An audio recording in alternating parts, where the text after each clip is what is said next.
Hi there, my name is Nick, and this is my garden project. Now, my garden of choice is going to be the infamous Great Plains.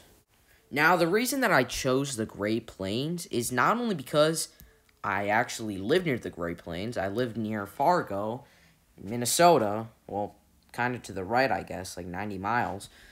But also, it's one of the most important plains of farming in the entire world. Not only does it supply food for the West in places like California, it also supplies food for the East and the North in places like Canada. And it pretty much supplies food for the entire Western Hemisphere. It's a very, very profitable place to farm in. Now you may be saying, Nick, why didn't you choose Southeast China? It's such a bigger challenge. It would be so great and you'd probably get a 100. Well, the truth is, I don't want to have to work in a sweatshop on the side to make ends meet. In all seriousness, I would prefer to have a farm in the Great Plains, for reasons already mentioned. Not only does the fluctuation in climate make it a very arable place to have land, even during months like November, October, spring months, early in the spring, you can still have farming because of the warm climate. And with the Great Plains seeing good amounts of rain every year, the crops grow incredibly well. Other than the massive, deadly tornadoes, the Great Plains is a wonderful place, full of cute little bison. That is so awesome. Number 5. The crop of wheat. Now, what makes wheat so special is, although it needs a lot of sunlight, in the places that it grows, sunlight is very common, so that is not a problem with gaining sunlight.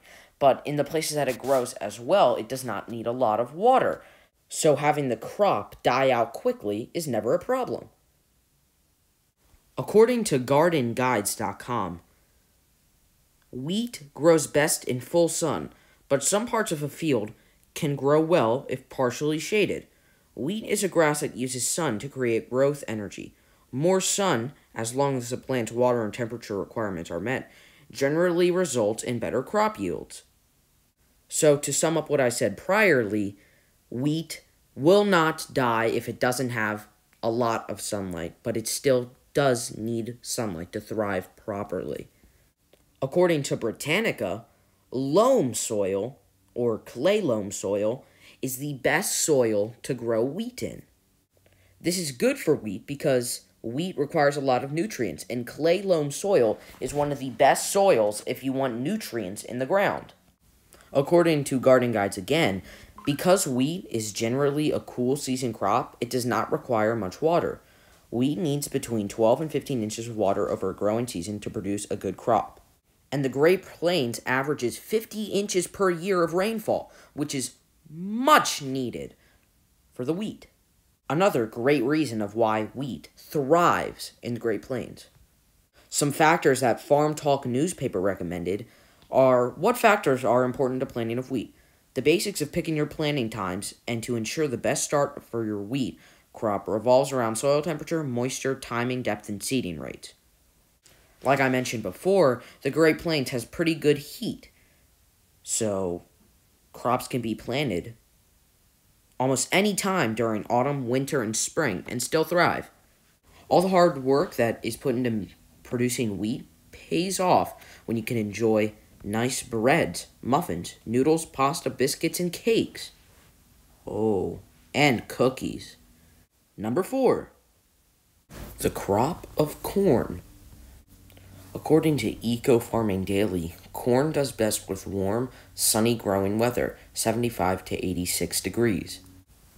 Thankfully, in the areas that corn is grown, in the southern regions, such as Nebraska, Kansas, Oklahoma, and Texas, the average temperature can reach up to 70 degrees. According to freeplants.com, sweet corn is quite easy to grow, but it does require ample growing space and plenty of sunlight. Corn won't grow well at all if it is planted in a spot that receives less than 6 hours of full sun each day. But this is no problem because the Great Plains is almost always sunny. Like wheat, corn thrives in loam soils. Because of the nutrients that are packed into clay loam soil, it is the perfect soil for any type of Great Plain crop. A unique feature, according to BlowingSpringsFarm.com, corn is America's #1 field crop. Because of this, the possibilities for food are endless.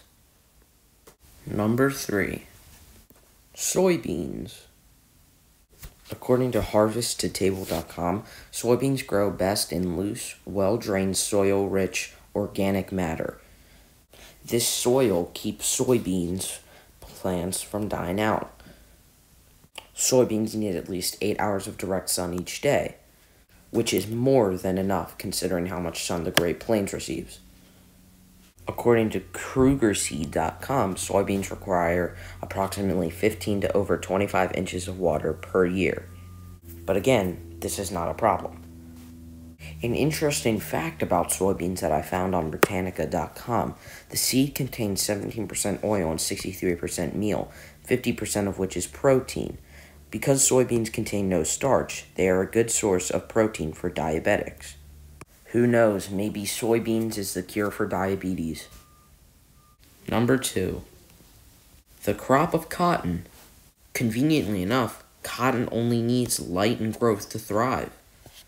So it's very easy to make your cotton t-shirts.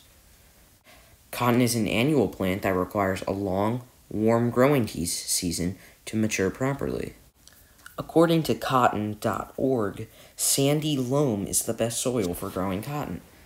And we know that loam soils are very common throughout the Great Plains. And since cotton only needs 20 to 30 inches of water to grow. Number 1. Sorghum. Now, according to MotherEarthNews.com, sorghum grows best where the summers are quite warm, with daytime temperatures regularly topping 90 degrees Fahrenheit. It also says that sandy soils in warm climates are especially good for sorghum because it withstands drought and flooding better than corn does. And finally, sorghum needs only 20 inches of water each year. Thank you for listening. This has been my assignment on the garden project.